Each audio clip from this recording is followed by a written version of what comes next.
السلام عليكم ورحمة الله وبركاته. اليوم إن شاء الله راح أسولف لكم عن الطريقة اللي أعقم بها المشربيات مال الماي والمعالف مال الأكل الخاصة بالطيور. طبعا الطريقة كلش سهلة وبسيطة ومتوفرة عندك وما تكلفك أي تكلفة. كل اللي نحتاجه إنه جذر ماي حار يكون من السخان أو تحميه على النار أنت بكيفك، المهم يكون حار ويغلي، يعني حتى ما تقدر تخلي إيدك بداخل الماي.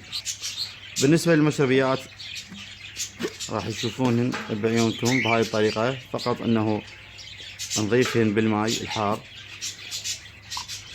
تشوفون اذا واضح عندكم بالتصوير الوسخ اللي صاير بالمشربية مالت الماء.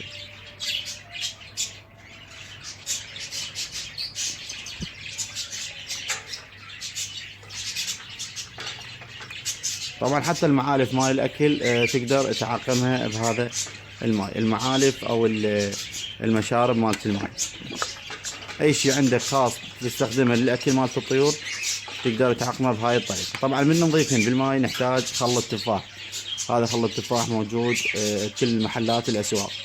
طبعا الكميه اللي نضيفها لا تتقيد بها انت، هو ما دام للتنظيف والتعقيم يعني ماكو اي تقييد، ايش قد ما تخلي خلي براحتك. مثل هذا غلق، وهذا الثاني، وهذا الثالث. ما دام هو للتعقيم لا تتقيد بالكمية اللي تخليها من خل التفاح. طبعا تبقي المشربيات بالماء على هاي الحالة الى ان يبرد الماء، تخليهن راكدات بالماء لحد ما يبرد الماء والنوب. راح نشوف شنو الطريقة او المرحلة الثانية اللي راح نسويها للمشربيات. وهسه بعد مرور 5 دقائق تقريبا، طبعا الغرض من تنقيع المشربيات بالماء والخل حتى هاي البكتيريا والاوساخ الموجودة بالمشربيات تموع وتروح بالماء. طبعا الخطوة والمرحلة الثانية اللي نسويها نحتاج فرشة مال اسنان مثل هاي الموجودة وتنظف بيها بهاي الطريقة. طبعا تشوفون هسه الاوساخ الموجودة بالاطراف مال المشربية. طبعا هي مايعة ومنتهية من الماء لكن الاوساخ، لكن هاي الفرشة حتى تطيحن بالزايد، وتقدر انه تدخل هاي الفرش مالتها اسنان تدخل للاطراف مال المشربية اللي ما تقدر تلوحها انت وتنظفها.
وهسه تشوفون قبالكم الفرق ما بين قبل شوية وهسه الفرق واضح طبعا قدامكم.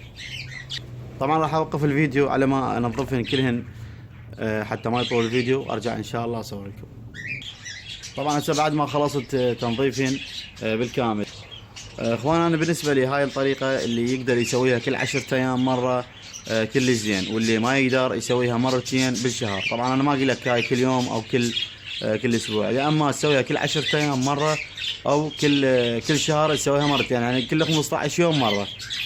طبعا هسه اذا خليت ماي بالمشربيه وقدمتها للطيور ثاني يوم من اريد ابدل الماي اجي القيها هم بيها وسخ وبيها تراب صاير بيها، فلازم انت كل يوم من تغير الماي.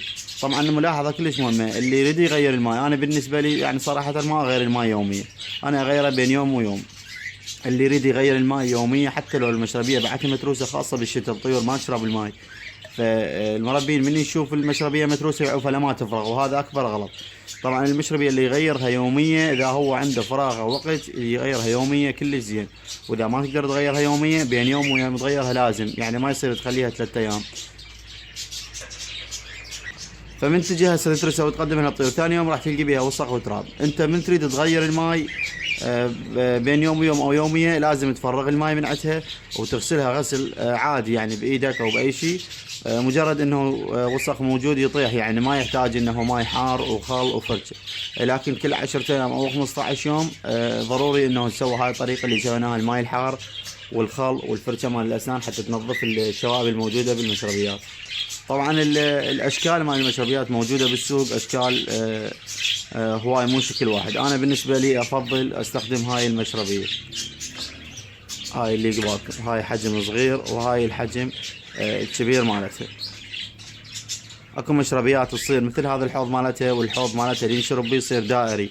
انا ما افضل ذيك، لان ذيك تلم وسخ اكثر ويصير بيها هواي هاي المادة اللي يصير بالماي، من الماي يصير راكد. وبالنسبة للماي اللي اقدمه للطيور، طبعا الماي الارو الموجود اللي يبيعونه اهل الستوتات الموجود، مو ماي الصوندة. الماي الارو افضل واحسن من ماي الصوندة. وبالنسبة لتقديم الماي اذا كان بالصيف مثلا او بالشتاء، حاول تنطيه الماي حسب برودة المكان اللي عايشات بيهن، برودة الغرفة، يعني حسب درجة حرارة الغرفة العفو. ما يصير تنطيه حار، ماي حار قبل تجيبه لهن او تنطيه الماي بارد، لان هذا الشيء راح يسبب لهن امراض.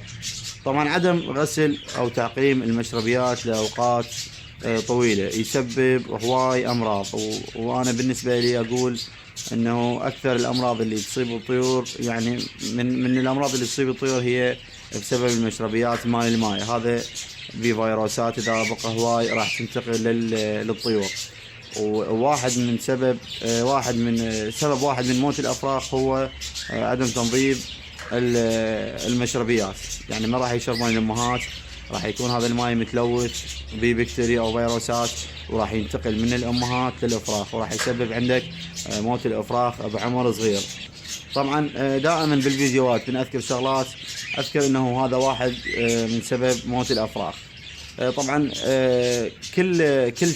كل شيء يصير لازم له سبب، وماكو شيء سبب معين له، يعني مجموعة اسباب تؤدي الى هذا الشيء. مثلا موت الافراخ مثلا على سبيل المثال ذكرناه، مو بس هذا السبب، هذا واحد من الاسباب. يعني اذا تريد تبحث عن اسباب موت الافراخ، واحد من موت الافراخ، واحد من الاسباب هو عدم تنظيف مشربيات او المأكليات مال الطيور. وهذا الشيء تتكون به مجموعة من الفيروسات والبكتيريا اللي تنتقل للأمهات، ومن الأمهات راح تنتقل للأفراخ. طبعا من هذا الفيديو أتمنى أنه أكون وصلت المعلومة كافية للأخوة حتى يصير عندهم معلومات. أي واحد عنده سؤال أو استفسار يكتب لي بالتعليق أو يراسلني، وإن شاء الله أرد عليكم بأقرب وقت. والسلام عليكم ورحمة الله وبركاته.